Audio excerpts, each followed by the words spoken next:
Alkisah pada zaman dahulu kala, di zaman kerajaan Kampung Sakti Rantau Batuah di daerah Muko-Muko, Bengkulu Utara. Di sebuah desa yang bernama Limokoto, di desa ini hiduplah seorang ibu bersama anaknya yang bernama Nibung. Nibung adalah anak yang patuh dan rajin menolong orang tua atau sesamanya. Semenjak kecil ia telah ditinggal oleh ayahnya. Saat menginjak usia dewasa seperti anak lainnya, ibunya pun ingin melihat anaknya menikah, mempunyai istri dan cucu. Pada suatu hari Nibung dipanggil oleh ibunya. Ibunya menyuruh Nibung untuk mencari pendamping hidup atau istri. Carilah pendamping hidup kamu nak, sudah saatnya kamu mencari istri. Ia hanya tertunduk dan mengangguk diam, sesaat kemudian lalu ia menjawab. Bukannya aku membantah perkataan ibu, tapi aku tak ingin ibu sendirian. Namun ibunya sangat berharap sekali agar Nibung cepat-cepat menikah, karena ibunya benar-benar ingin melihat Nibung mempunyai istri dan ingin menimang cucu. Walau terasa berat untuk meninggalkan ibunya apabila menikah nanti, tapi ia berusaha memenuhi permintaan ibunya tersebut. Ketika Nibung berjalan di tepi air payau kecil di tengah hutan tempat ia mencari kayu bakar di sekitar desanya, sambil memandangi keadaan sekelilingnya. Ia teringat akan pesan dan kata-kata ibunya, ia baru sadar setelah hari mulai gelap, sehingga ia bergegas pulang ke rumah. Keesokan harinya Nibung masih mengumpulkan sisa kayu di dalam hutan yang belum selesai ia ambil di hari sebelumnya.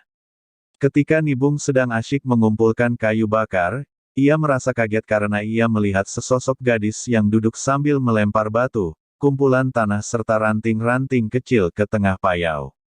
Langkah demi langkah kecil beserta detak jantung yang tidak stabil, dengan sedikit rasa takut dan penuh dengan rasa penasaran.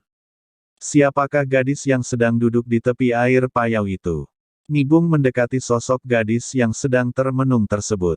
Akhirnya walau diri masih dibalut dengan rasa penasaran Nibung memberanikan diri untuk mendekati dan menyapanya. Hai, sedang apa kau di sana?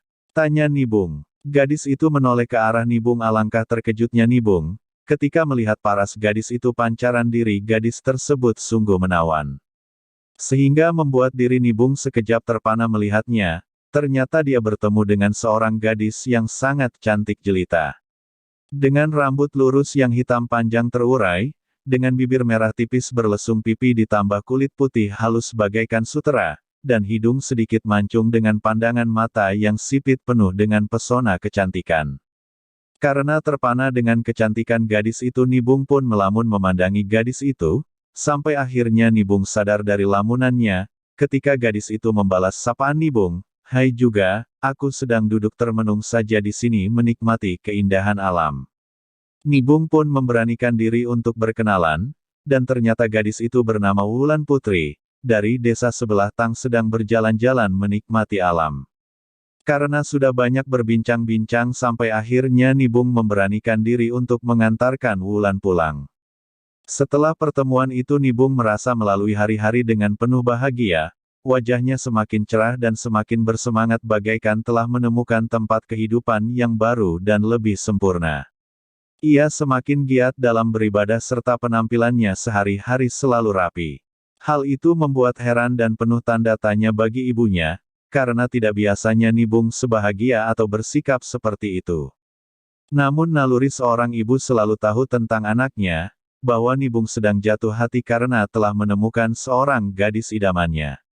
Siapa gerangan gadis yang bisa menabur benih kebahagiaan itu kepada Nibung, ujar ibunya.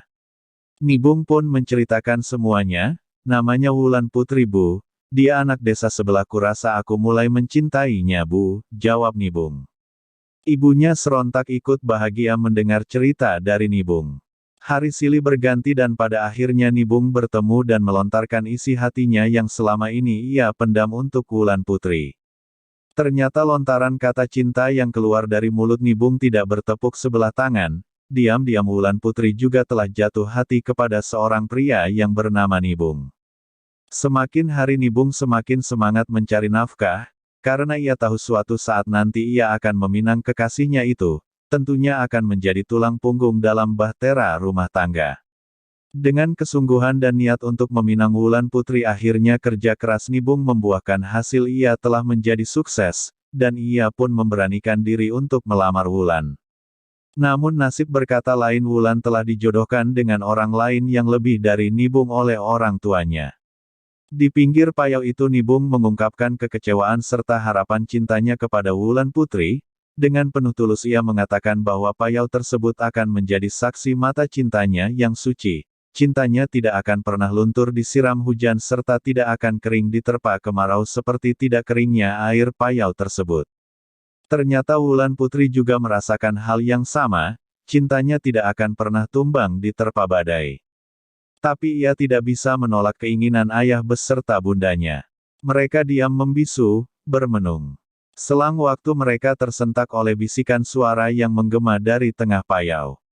"Wahai Nibung, dengar dan yakinlah bahwa aku akan menolongmu dalam mewujudkan cintamu karena ketulusan hati dan ketakwaanmu pada Yang Maha Kuasa. Pulanglah kalian. Namun ingat, tetaplah selalu dalam ketakwaanmu dan nanti dirikanlah rumah kalian di pinggir payau ini." Sekejap suara bisikan itu menghilang, Nibung merasakan telah bermimpi, tapi ia sadar kalau ia telah mendapat anugerah dari Yang Maha Kuasa. Akhirnya mereka pun segera pulang. Seiring berjalannya waktu, tidak disangka ayah Wulan Putri akhirnya merestui hubungan Nibung dengan anaknya. Karena di lain pihak pemuda yang dijodohkan kepada Wulan Putri ternyata mempunyai tingkah laku yang kurang baik. Singkat cerita, direncanakanlah hari pernikahan Nibung dengan Wulan Putri. Pesta pernikahan mereka pun berlangsung dengan meriah. Sebulan setelah berlangsungnya pernikahan, Nibung mulai membangun rumah di pinggir payau sesuai pesan dari suara bisikan yang ia dengar di pinggir payau sebelumnya. Setelah rumah itu selesai dibangun, mereka menapaki kehidupan dengan penuh tawa dan canda bahagia. 9 bulan telah berlalu, kehidupan Wulan Putri mulai berat membawa beban, karena ia sedang hamil tua anak pertamanya. Betapa bahagianya hati kedua pasangan itu, karena tidak lama lagi mereka akan menjadi seorang ibu dan ayah bagi anak-anak mereka. Tidak lama berselang waktu, hari yang ditunggu-tunggu telah tiba. Betapa riangnya hati Nibung karena istrinya melahirkan kembar 5, namun apa hendak dikata, Tuhan telah berencana lain di balik kebahagiaan itu semua.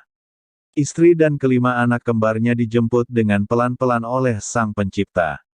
Hari itu bagaikan terasa kiamat, bumi bergoncang, terbelah dan langit jatuh berhamburan menerpa luar angkasa, petir menggelegar saling sambar menyambar. Kebahagiaan yang dahulu kini telah berganti duka. Keceriaan yang lama telah bertukar lara. Kini tangisan tidak bersuara menjelma, hanya air mata mengalir ke hati bagaikan air hujan membasahi bumi, tidak terbendung lagi dari kesedihan yang diderita oleh Nibung. Nibung tidak ingin larut dengan kesedihan yang berkepanjangan, sehingga ia berdoa kepada Yang Maha Kuasa sambil melihat ke tengah payau. "Wahai Tuhan yang telah mengubah rasa bahagiaku dengan sedih yang menderita hati ini, jadikanlah payau ini menjadi danau seperti danaunya hatiku apabila aku teteskan air mata, agar rasa cintaku ini pada istri beserta anak-anakku tidak luput ditelan waktu, dengan anugerah-Mu."